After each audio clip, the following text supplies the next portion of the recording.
Bueno, estamos transmitiendo esta vez no de la República de Texas, sino de la República de Washington. Estamos en el estado de Washington en este momento. Y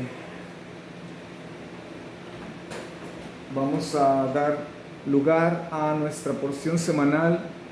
Vamos a tener una porción un tanto resumida, un tanto corta, una porción muy sustancial, una porción embarazada de un sinnúmero de actividades en el pueblo judío, el pueblo hebreo, mientras deambulamos por el desierto. Y bueno, tenemos incidentes como la serpiente de bronce. Vamos a hablar sobre la serpiente de bronce, vamos a cubrir un poco sobre esta serpiente, qué clase de serpiente era. De hecho, es muy interesante ver cómo el símbolo de la medicina moderna, ¿qué es el símbolo de la medicina moderna? ¿Pero qué es? ¿Una serpiente? No sé si se han fijado, son dos serpientes. Oh, son entrelazadas, ¿verdad? Son dos serpientes entrelazadas. Ajá. ¿Tendrás alguna idea de por qué son dos y no una? Bueno, sabemos que la medicina moderna ha utilizado este símbolo y lo tomaron obviamente de este incidente que ocurre en el capítulo 21 de la porción de Jucat, en el libro de Números, o Bemidbar. Y llama mi atención que lo que Moshe hace, ¿sí? Lo que Moisés hace, es una serpiente de bronce que Dios, de hecho, si pones atención al texto, Dios no le manda a hacer una serpiente de bronce, le manda a hacer una serpiente. ¿Sí? Es Moshe el que, por concesión divina, comprende que tiene que hacerla de bronce. ¿Ya? Pero es una serpiente. Y vamos a leer el pasaje en un momento. Pero es una serpiente que se levanta en un asta. ¿Sí? Y de aquí se desprende la idea de este logo en la medicina moderna. Pero, curiosamente, una vez más, insisto, en la medicina moderna son dos serpientes en un asta o en un palo. Me llama la atención dos. ¿Por qué dos? Bueno, no necesariamente voy a hablar de por qué dos serpientes, pero sí vamos a poder tocar un poquito el tema nada más de las dos serpientes. ¿Sí? ¿Por qué razón la ciencia moderna, la medicina moderna optó por poner dos serpientes? No lo sabemos, podemos especular.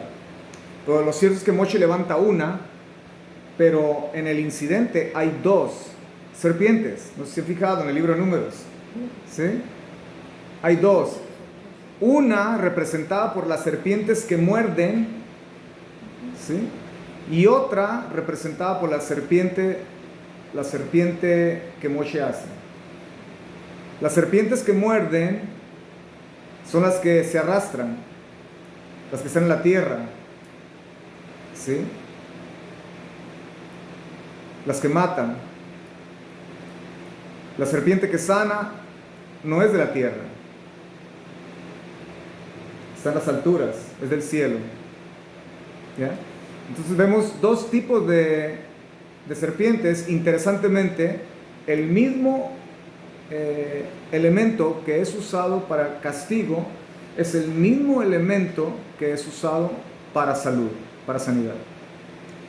Con una se castiga, con otra se sana.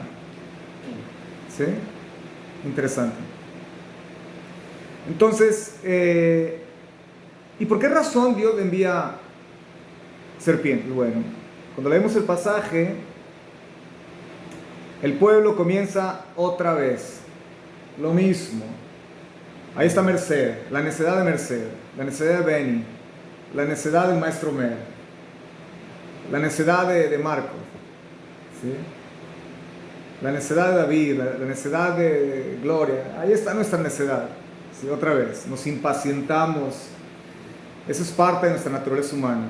Todos hemos pasado o estamos pasando o vamos a pasar por ese proceso de ser impacientes. Mayormente en una sociedad como la que vivimos, que todo lo queremos ya. Todo lo queremos ya. ¿Sí? Y el verso 4 del capítulo 21 dice: partieron del monte Hor por el camino del mar de los Carrizos, o el camino del Mar Rojo, para rodear la tierra de Edom. ¿Sí? Pues esto es el sur, básicamente, de lo que es el moderno Israel. Pero en el camino el ánimo del pueblo se impacientó. Entonces el pueblo habló, mira qué interesante, contra Dios, traducción aquí dice contra Elohim, y contra Moche. Ya.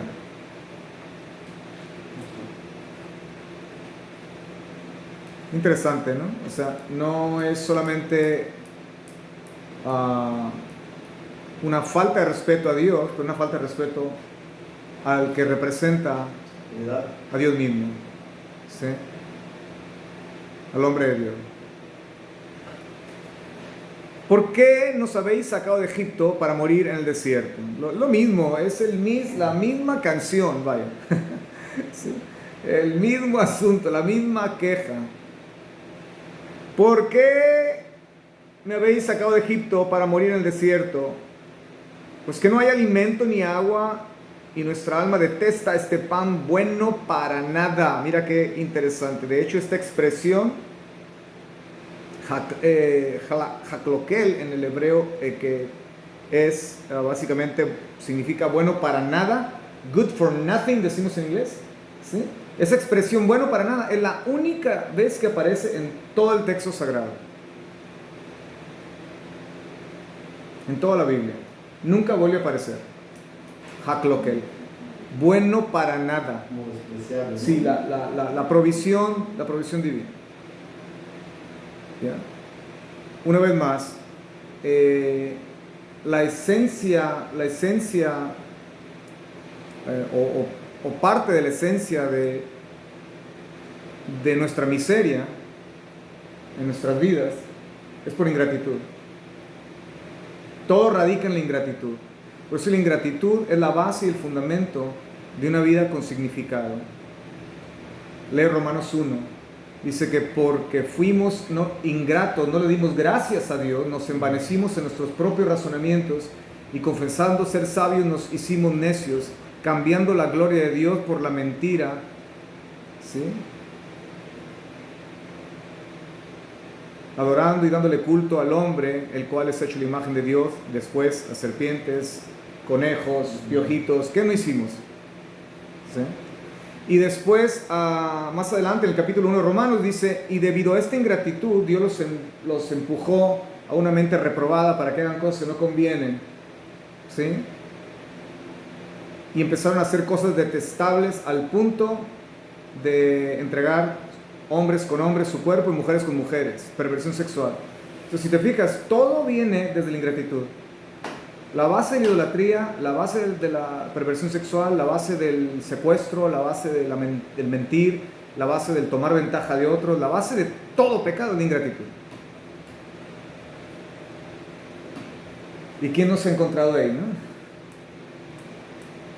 Óyeme, cuando llegan esos vientos allá en Texas, donde yo vivo, son vientos hasta de 60 millas por hora. 65 millas por hora a veces. No es todos los días, claro, es una temporada de febrero, marzo, abril, ¿sí? Y se vienen las tormentas de arena, que no puedes salir, no puedes abrir ventanas, no puedes abrir la boca, no puedes abrir nada, porque todo se te llena de arena. ¿Ya? Todo literalmente. Y es un espectáculo para turistas, eso es algo, wow, espectacular, una tormenta de arena según una ola así que viene, ¿no? Entonces a correr, a cerrar autos, a cerrar todo porque viene la tormenta de arena. ¿Ya?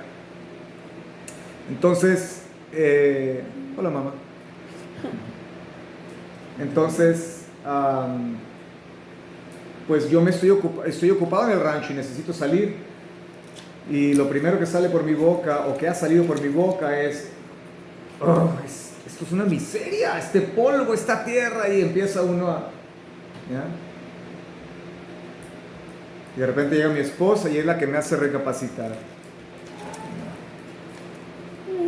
Pero mira qué rancho tan bonito tenemos. Mira qué silencio.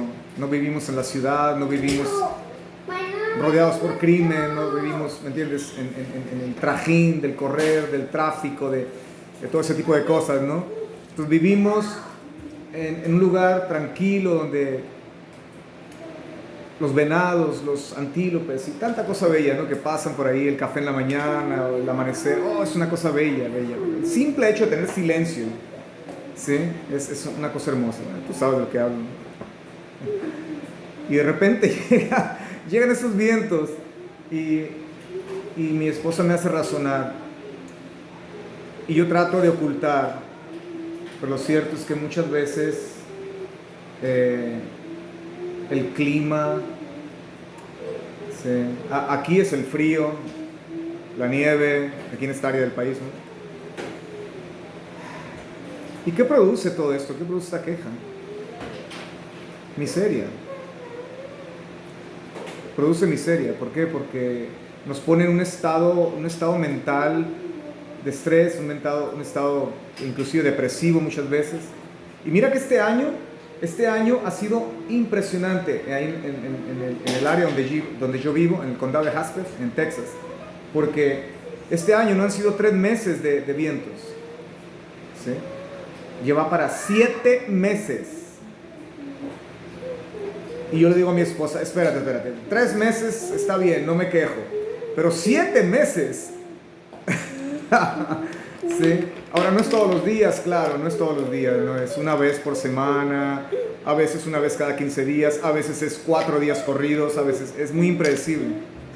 Pero 7 meses es como que ya para. Sí, ya. Pero la ingratitud nos daña a nosotros. No nos permite ver lo que hoy disfrutamos, lo que hoy tenemos, el día de hoy, y todos estamos ahí muchas veces, ¿no? Su ingratitud, pero ¿a qué punto la ingratitud te puede llevar a decirle a Dios, sabes que estoy harto de comer la misma comida? Sí, estamos hartos. Estoy harto ya de comer lo mismo, de vestir lo mismo, de trabajar lo mismo, de hacer lo mismo. Y entonces Dios dice en el verso 6 que debido a esta ingratitud, Él envió entre el pueblo serpientes ardientes. ¿Ok? Serpientes ardientes. Mucho que hablar sobre estas serpientes ardientes, como mucho que hablar también sobre la famosa serpiente del jardín del Edén. Que hay una relación aquí entre la serpiente del jardín del Edén y las serpientes que Dios envía aquí. ¿Ya? Un tema que vamos a tocar posiblemente cuando lleguemos al libro de Génesis, este año entrante, si Dios lo permite, en la porción de Bereshit, de Génesis. Y vamos a hablar un poquito sobre la famosa serpiente, que definitivamente esa serpiente del jardín del Edén, lo que les puedo adelantar, no era una mera serpiente, era más que una culebrita, ¿sí? Por algo Java, nuestra madre, no se asusta. Óyeme, te habla un animal, yo salgo corriendo. Mínimo se te pone la piel de gallinita, ¿no? Entonces, Eva está muy confiada teniendo esta conversación con esa serpiente,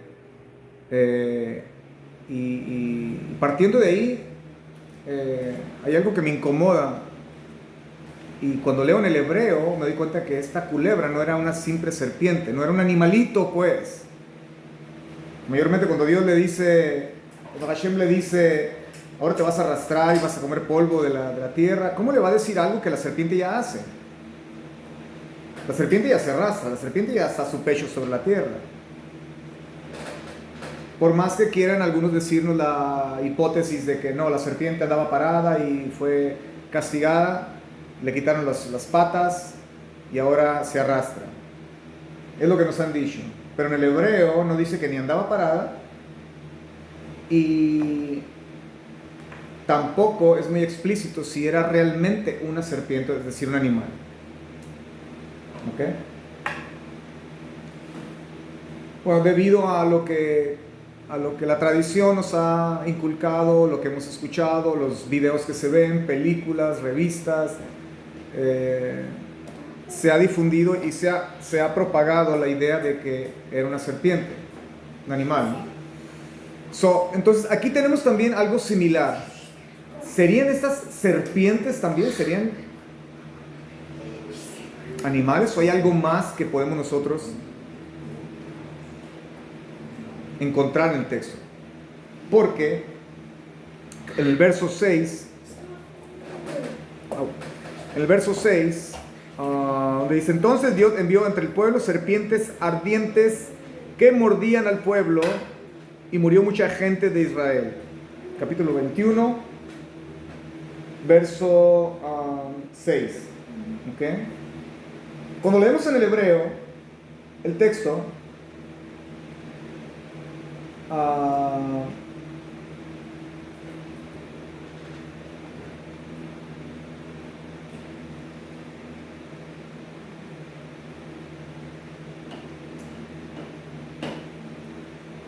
hay una insinuación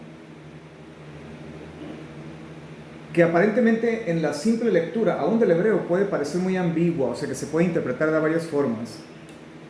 Pero aquí hay algo que me cautiva y que me lleva a pensar que posiblemente, como en el jardín del Edén, estas no eran simples serpientes. ¿Sí? En el hebreo dice Vaishalach, y envió, ¿sí? Vaishalach Hashem, Vaishalach Hashem, Ba'am et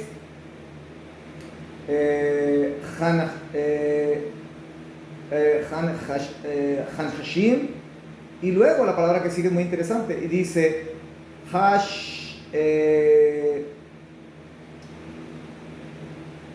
bueno, lo voy a leer, lo voy a dar la fonética español, ¿ok?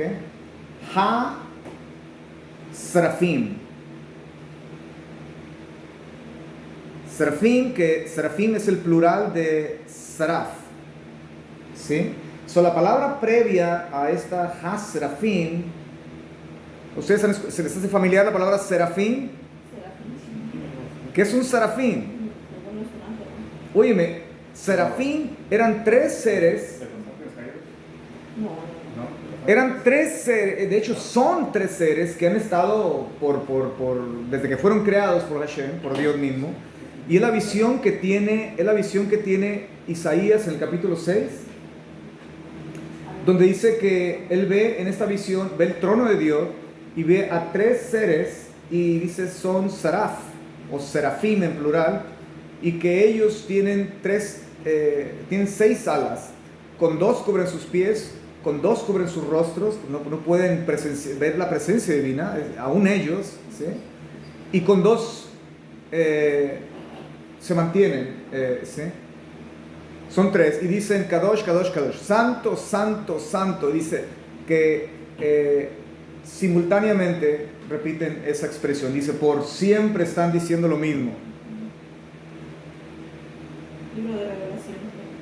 El libro de Revelación dice lo mismo. Algo similar aparece en el pasaje de la Merkabá en Ezequiel capítulo 1. Similar.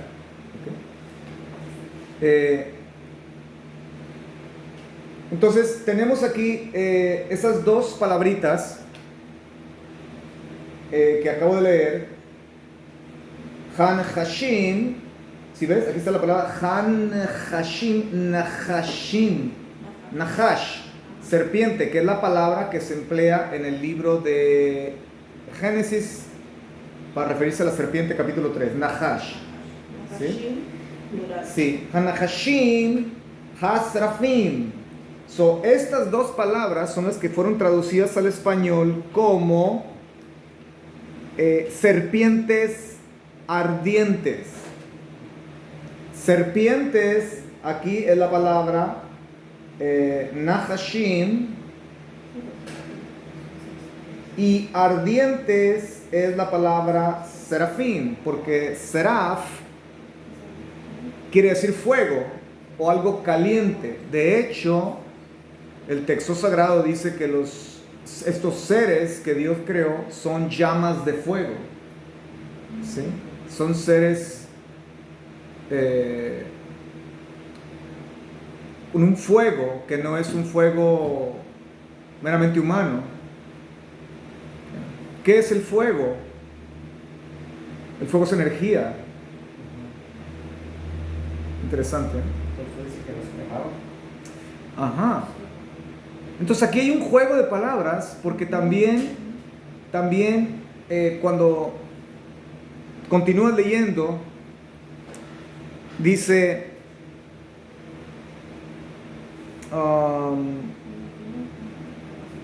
bueno, voy a continuar leyendo.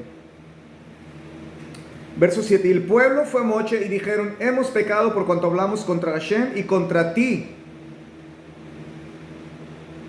Sí, no tan solamente hemos pecado contra Dios, pero hemos pecado contra Moshe también, contra un hombre que ha vivido para Dios y ha vivido para el pueblo, para nosotros, ¿no? Ora, te pedimos, te suplicamos, ora a Dios, ora a Hashem, que quite de nosotros las serpientes. Primero la queja y ahora quieres que te quiten las serpientes, ¿no? Y Moshe oró por el pueblo. Impresionante, Moshe. Y Hashem dijo a Moshe, hazte una serpiente ardiente. ¿Sí? ¿Qué verso es? Verso 8. ¿Sí?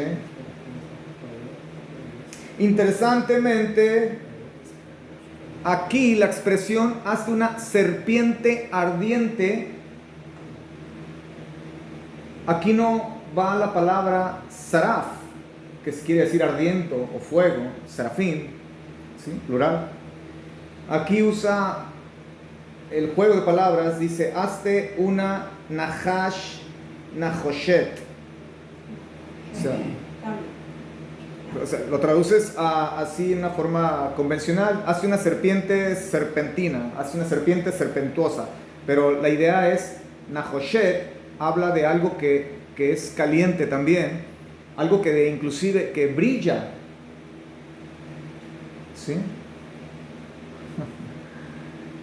Entonces, Hashem le dice que se haga una serpiente ardiente, ¿ya?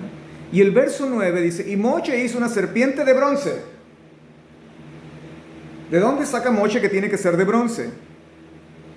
Si Hashem le dijo, hace una serpiente nada más, ardiente. Entonces se cree que por concesión, o sea, lo que podemos pensar posiblemente es que por concesión divina, Moshe, como el siervo de Dios, el profeta de Dios, por intuición profética, o quizás Hashem mismo le insinuó que esa serpiente tenía que ser fabricada de un metal que no tan solamente reflejara exactamente, pero si tú ves la mordida de una serpiente, ¿de qué color es el bronce? Es un color café, rojizo, es un color muy extraño, es como deja la mordida una serpiente, ¿sí? Aparte ¿Por pasar el metal por el fuego? Para fundirlo, bueno, hace sentido, no había pensado en eso también, interesante. ¿Ya? Hace una serpiente de bronce, pero Dios no le dice que haga una serpiente de bronce, le dice hace una serpiente ardiente. Entonces Moshe saca la conclusión que el bronce en sí es símbolo de algo que arde, pero la hace de bronce, ¿por qué? Porque de estas serpientes que mordían, es muy posible que no eran lo que hemos nosotros creído como unas serpientes ordinarias. Porque Hashem envía serpientes. Esa frase, Beshalach, que Hashem envía, usualmente es empleada cuando, de hecho, una parashá que se llama Beshalach, ¿no? Sí, casi siempre es empleada para referirse que Dios envía shaliachim o apóstoles, ¿no? O envía sus servidores, o envía ángeles. Entonces, tienes que, seraf quiere decir fuego, algo que arde, algo que quema, ¿sí? Como la mordida de la serpiente que quema. Merced me platicaba de que él lo picaron 3, 4 alacranes, no sé cuántos, de pequeño, y que ardía, pero como fuego, ¿no? Imagínate una serpiente. ¿Sí? Pero ¿por qué Moshe haría una serpiente de fuego? Bueno, cuando nosotros, de bronce, perdón. Creo que hay dos aspectos prácticos aquí. Sí, voy a parar la lectura hasta aquí. Mucho que hablar sobre el asta, ¿sí? Donde la pone Moshe. Bastante que hablar, de hecho, me gustaría saber un comentario. Porque la palabra asta aquí es nes. ¿Y qué quiere decir nes en hebreo? Oh, no recuerdan la película de Ushpisin, de Sukkot, de tabernáculos. Sí, la recuerdo. A ver, Marco. No te escucho, Marco. Sí. Me parece que es milagro. ¡Milagro! Ajá. Nes, es milagro. ¿Se acuerdan de Moshe Belanga cuando sale corriendo frustrado también? ¿Ya? La queja. Sale Moshe, ¡guau! Nes, Nes, Nes. Milagro, milagro, milagro. ¿Sí? Nes, milagro.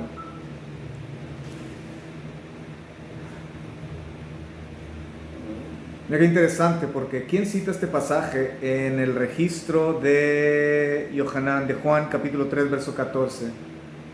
Cuando dice, porque tanto amó Dios al mundo, que Él envió a su Hijo unigénito para que todo aquel que en Él crea no se pierda, mas tenga acceso al Olam Jabá, a la vida eterna. Y luego dice, porque Dios no envió a su Hijo a condenar al mundo, sino para que el mundo fuera salvo por medio de Él. Y así como Moshe dice previamente, así como Moshe levantó la serpiente ardiendo, así es necesario que el Hijo del Hombre sea levantado para que todo aquel que en Él crea, ponga su mirada en Él, sea sanado. Wow. ¿Y qué ocurre en el madero cuando el Mesías es levantado? ¡Nes! Porque el milagro aquí de la redención consiste en la resurrección del bendito. Es el sello del mesianismo. Porque si el Mesías no resucitó en vano, no es nuestra fe, dice Rabbi Shaul. Y para que haya resurrección tiene que haber muerte. ¿Sí? Muchas veces no vemos que el primer milagro de la redención está en la muerte del bendito, el Mesías sufriente. Nes.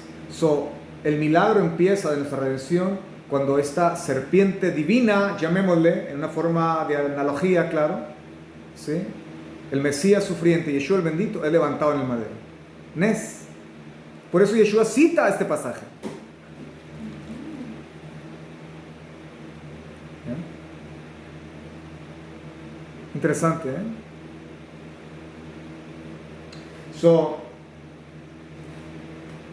¿Han leído ustedes sobre los espejos? Cuando Rabbi Shaul dice, ahora miramos por espejo, pero un día miraremos claramente cara a cara. O sea, hoy nos quebramos la cabeza para pensar, ¿por qué Dios dijo esto? ¿Y por qué me creó? ¿Y por qué me hizo así? ¿Por qué me hizo delgadito? ¿Por qué me hizo alto? ¿Por qué me hizo fornido? ¿Por qué? Tantas preguntas que nos hacemos, ¿no? ¿Por qué tuve que nacer en una familia pobre? ¿Por qué tuve que nacer en una familia donde me golpearon? ¿Por qué? Tantas preguntas que nos hacemos. Hoy conocemos las cosas como por espejo. Todo lo que conocemos del texto sagrado, somos unos ignorantes de primera. De primera. Yo creo que un día nos vamos a llevar una sorpresa cuando lleguemos con Hashem. Ok. La cosa no era así entonces. Oye, qué cabeza la mía. Y mira todo lo que enseñé ahí abajo, ¿no? Ya, por eso tenemos que ser muy cuidadosos. Y no creer que lo sabemos todo.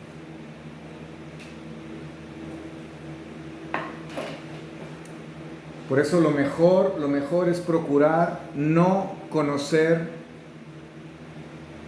a Dios. Lo mejor es procurar darnos a conocer a Él, que Él nos conozca a nosotros, que seamos reconocidos por Él. Qué cosa tan bella, ¿eh? Que Él un día nos diga: entra mi gozo, siervo fiel, en lo poco que te di, me fuiste fiel, en lo mucho te voy a poner. La recompensa eterna. Entonces, nos preocupamos tanto por conocer a Dios que se nos va la vida creyendo que lo vamos a conocer, y no, porque a Dios no lo podemos conocer del todo. Estamos en un proceso de conocerle cada día y cada día y cada día, y dependiendo de nuestra entrega y nuestra consagración es como vamos conociéndolo, pero a Dios no lo podemos conocer del todo. Óyeme, esos serafines se cubrían sus rostros con sus alas, porque imagínate nosotros, ¿qué nos queda a nosotros? Entonces es mejor decir: ¿sabes qué? No sé nada, no sé gran cosa, lo poquito que me has enseñado, ayúdame a compartirlo para que vidas cambien, vidas te busquen. Es todo, ¿sí? Y no creerme el super sabio, la super sabia, pero prefiero mejor ser reconocido un día porque que tú me conozcas a mí. ¿Sí? No escondo nada, mira Dios, este soy. ¿Sí? Desnudarnos delante de Él. Mira. Entonces, ¿por qué Pablo dice: vemos por un espejo así como medio borroso? No podemos ver más allá de eso. Porque los espejos no existían como existen hoy. No había el proceso químico para los químicos, ¿no?, que se emplean para hacer un espejo. Los espejos eran hechos de bronce, de metal, se pulían, y había trabajadores que dedicaban su vida a pulir espejos para los reyes, y los que tenían espejos, oye, eran reyes, príncipes, era gente de la alta esfera, ¿no? Sí, tú sabes, los Soros, los Bill Gates. ¿Ya? Entonces, te podías ver, pero no podías ver los detalles, porque no se veía bien, era borroso. Por eso Pablo usa esa analogía. Por ahora vemos como por un espejo. Sabemos, sé quién soy, ¿sí? Pero no puedo verme las arrugas, no puedo verme las pecas. Qué belleza, ¿no? Que a la mujer no se puede ver las arrugas, ¿eh? Sí. Las esposas felices, ¿no? Amor, cómprame un espejo de bronce. Oh, bueno, ya existe el Photoshop, ¿no? Who cares about el espejo de bronce, ¿no? Ya. Y mira, en un momento regreso a la cuestión de estas serpientes, ¿ok? Pero déjame nada más tocar por un momento un aspecto práctico de la porción en relación a el bronce. El bronce. El lavacro era hecho de bronce, ¿se acuerdan? En el tabernáculo era hecho de bronce. El altar era hecho de bronce. ¿Sí? Interesante.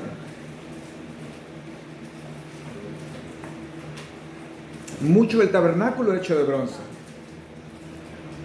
¿Ya? Entonces,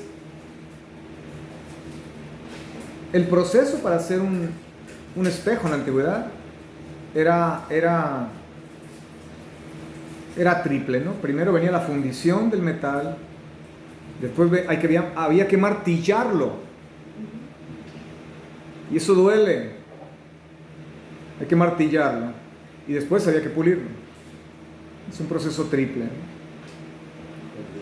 Fundir, martillar, y la lijada y la pulida. ¿Ok? So, cuando Hashem dice y da la instrucción que únicamente mirando la serpiente podemos obtener la sanidad y la liberación, ¿qué es lo que quiere decir? ¿Qué se imaginan que Dios está diciendo? O sea, podemos imaginar muchas cosas, ¿no? Podemos imaginar que, bueno, la única forma en que podemos ser sanados es mirando hacia arriba. Y mira qué interesante, porque hace un momento hablé de dos serpientes. Las serpientes que mordían, que representa la serpiente terrenal, ¿sí? La serpiente, llamémosle edénica, la serpiente que mordió a Adán y Java, nuestros primeros padres, y nos transmitieron el veneno de la serpiente. Por eso nosotros, digámoslo de una forma de analogía, vaya, por eso nosotros tenemos esa habilidad de hacer cosas buenas y malas, ¿sí? Porque nosotros no somos la serpiente, pero si Dios no nos sana, si la salvación no llega a nuestra vida, la liberación, nosotros viviéramos bajo el efecto del veneno de la serpiente. Por eso que somos gente buena. La verdad, o sea, cometemos errores, pero somos gente noble, gente buena, gente justa. Dios nos ha hecho nobles. ¿Por qué? Porque Él puso un antiveneno dentro de nosotros, una transfusión de sangre. ¿Ya? Pero cuando nosotros optamos por no voltear hacia arriba a la serpiente de arriba, ¿sí? Y optamos por escuchar a la serpiente de abajo, entonces nosotros básicamente caemos bajo el mismo efecto mágico del veneno de la serpiente. Sí. Y una vez que ya fuimos a veces así mordidos, tenemos que levantar nuestra mirada. Entonces la única solución es mirar a la serpiente que está arriba, en el poste, ¿ya?